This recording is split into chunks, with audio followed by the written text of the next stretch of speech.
விஜயோட அரைவல் அவரோட வருகை கட்சி வந்தது வந்து மத்த கட்சிகளுக்கு அச்சுறுத்தலா இருக்கா இல்லையா? அச்சுறுத்தல் தான்.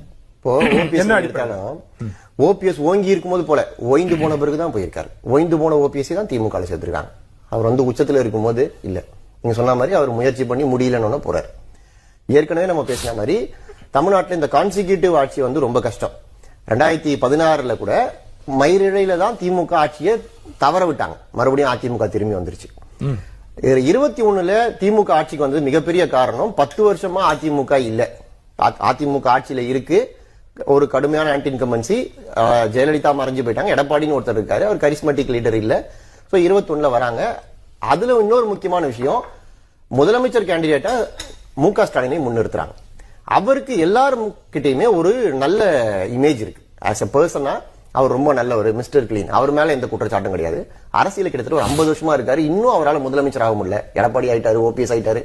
அவருக்கு ஒரு வாய்ப்பு கொடுக்கணும்ன்ற எண்ணம் வெகுஜனங்கள் கிட்ட இருந்து, கட்சி பாரபட்சம் தாண்டியும் கூட இந்த நடுநிலையா இருப்பாங்களே ஃபென்ஸ் சீட்டர்ஸ், அந்த மாதிரி ஆட்கள் கிட்ட அந்த எண்ணம் இருந்தது. அதெல்லாம் அப்போ பலமா இருந்தது. இன்னொன்னு, ஒரு 10 வருஷம் ஆட்சியில் இருக்க ஒரு கட்சி எதிர்த்து அரசியல் பண்றது வந்து ஈஸி. நீங்க திமுக எதிர்கட்சியா இருந்தபோது எவ்வளவு போராட்டம் பண்ணிச்சு, ஆர்ப்பாட்டம் பண்ணிச்சு நம்ம பார்த்திருப்போம். இப்ப அதுல ஒரு கால்வாசி கூட எடப்பாடி பண்ணல. இப்போ திமுக மக்கள் கிட்ட ஓட்டு கேட்க போகும்போது அவங்களுக்கு ஆன்டி இன்கம்பன்சின்ற ஒரு சுமையை சுமந்துகிட்டு அவங்க போறாங்க. இப்ப முதல்ல ஆன்டி இன்கம்பன்சி இருக்கு, சரி, அது இருக்கு. அது சுமந்துகிட்டு போகும்போது அது வந்து மறுபடியும் அப்படியே ஈஸியா ஜெயிச்சிருமா அப்படின்னா அது கஷ்டம். அது கஷ்டம்னு முதலமைச்சர் உணர்ந்ததுனால தான் கூட்டணி பலத்தை அதிகரிக்கிறார். அதனால தான் இந்த 2000 ரூபாய் 5000 ரூபாய் ஆகுது, நலிவு தொகை வருது. இதெல்லாம் வந்து தமிழ்நாடு கடன்ல கஷ்டப்படுற ஒரு கடன் இருக்கு.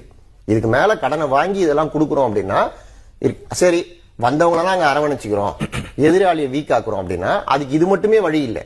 ஜெயலலிதா மக்கள் நல கூட்டணி ஒன்று ஃபார்ம் பண்ணி வந்தவங்களெல்லாம் அவங்க அரவணைச்சிக்கல.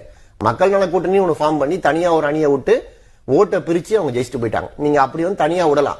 ஆனா இன்னைக்கு அப்படி தனியா விடுறது ரிஸ்க். தனியா விட்டா அவங்க முதல்ல போய் கதவு தட்டுறது பனையூராதான் இருக்கும். அதனால விஜய்னு ஒரு ஆள் இல்ல அப்படின்னா இந்த கேமே வேற மாதிரி இருந்திருக்கும். விஜய் இருக்கிறதுனால தான் காங்கிரஸ் இந்த நிமிஷம் வரைக்கும் கையெழுத்து போடல. நம்ம பேசிட்டு இருக்க நிமிஷம் வரைக்கும் பேசி முடிச்சு கொண்டு வந்துட்டாங்கன்னு வச்சுக்கோங்களேன். ஆனா இவ்வளவு இழுபறிக்கு பிறகு காங்கிரஸ் கூட கூட்டணி பேச்சுவார்த்தை இவ்வளவு இழுபறியாய் நம்ம எப்ப பார்த்திருக்கோம்?